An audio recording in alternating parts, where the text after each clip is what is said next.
So today's topic essentially is about flexibility. I once saw this tweet and I really resonated with this tweet, but it essentially was, I'd work 100 hours a week if I could, but I also want to be able to go to lunch with a friend at a moment's notice. And if a family member is sick, I want to take an entire month off and never have to worry about checking email. Welcome to the Self-Leadership Experiment, where we take an evidence-based perspective on all things organizational behavior. My name is Scott Dust. I'm a management professor, as well as a team member for an HR tech company. I'll be talking with my co-host, Louis DiCarlo, and we'll break down what's real and what's not, and what works and what doesn't work. Thanks for joining the conversation. So I once saw this tweet and I really resonated with this tweet, and I wish I could pinpoint the person that said it, but it essentially was, I love my job. I love to work. I'd work 100 hours a week if I could, but I also want to be able to go to lunch with a friend at a moment's notice. And if a family member is sick, I want to take an entire month off and never have to worry about checking email. And I know that this example is relatively extreme, but I think it nicely summarizes the paradox of working in the 21st century. So our willingness to work really hard is somewhat tied to this desire to have flexibility, or how much flexibility we're given. And so for many, it's more likely that we work somewhat hard and we have some degree of flexibility. But I think organizations in general aren't just going to give employees extreme flexibility because that's too expensive. But if employees in mass start demanding it, and then in return offering extreme levels of commitment to those organizations, then maybe it could actually happen. So I think flexibility has become a huge conversation point as of late, and we can kind of flesh out why that's the case. But how did this sit with you in first thinking through this tweet of the I'll work 100 hours? Well, what a timely time to discuss this very topic, right? And so if you would have asked me this question 2 years ago, pre-pandemic, I would have been like, yeah, nice to have. I would love that. I think most people would agree too. And then we could find maybe a few outliers of employers who really offer that, right? Yeah.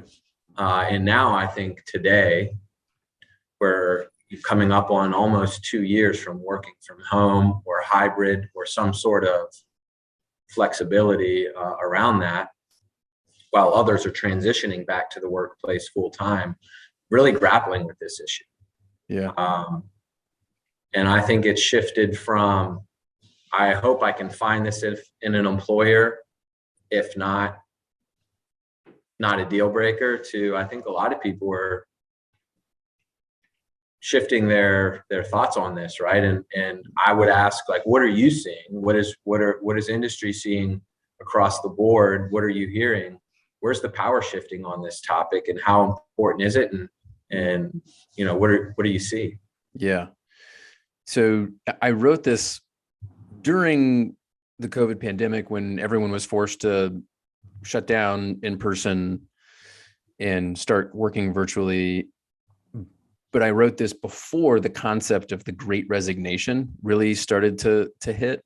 And so the Great Resignation is this recognition that essentially a lot of employees are quitting or considering quitting, and really changing their mindset about, what is a good employer.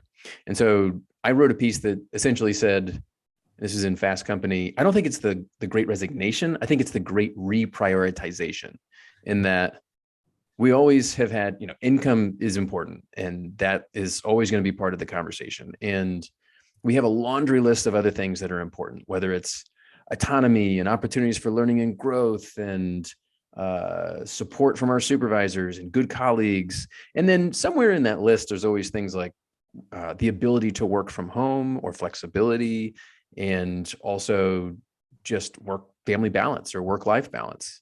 And so we did this study and just asked hundreds of employees to rank order all of these potential things that are important to them, and essentially asked them which ones are the most important, by framing it differently and saying, if this was really bad with your organization, right? You didn't have this, and you didn't have this, and you didn't have this. What's the likelihood that you would start looking for another job, or that you would definitely quit?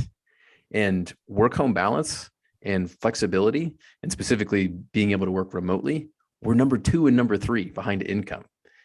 And that to me just signals, man, flexibility, it is the new employee benefit of interest. It is the new priority that employees want, or at least in mass across the scale.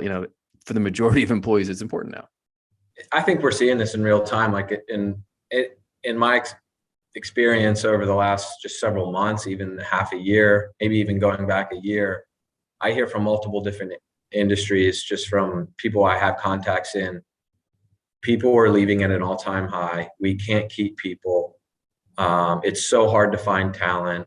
The turnover is high, et cetera, et cetera.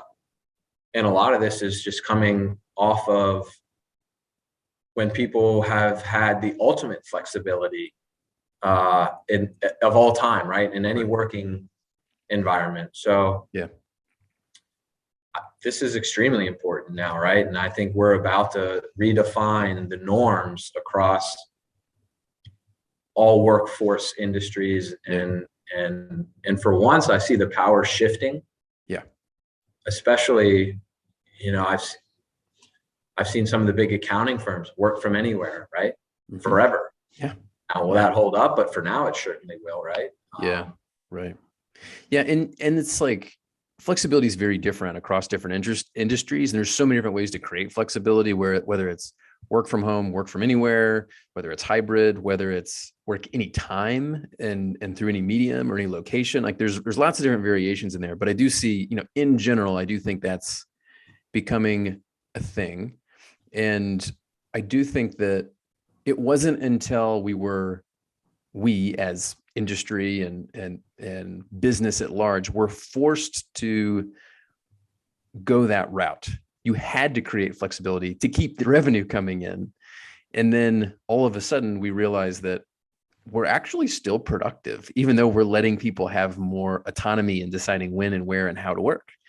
And so now it's like, well, the cat's out of the bag, right? Like, no, it's possible. We can still do this while giving people optionality in all of these different elements of work. And so I've even seen people asking the question of, is it too late to really ever go back to a lack of flexibility? Because now that employees know that it's possible and they can still be productive and organizations can still be profitable, will it really ever go back to the way it was, where inflexibility isn't even an option?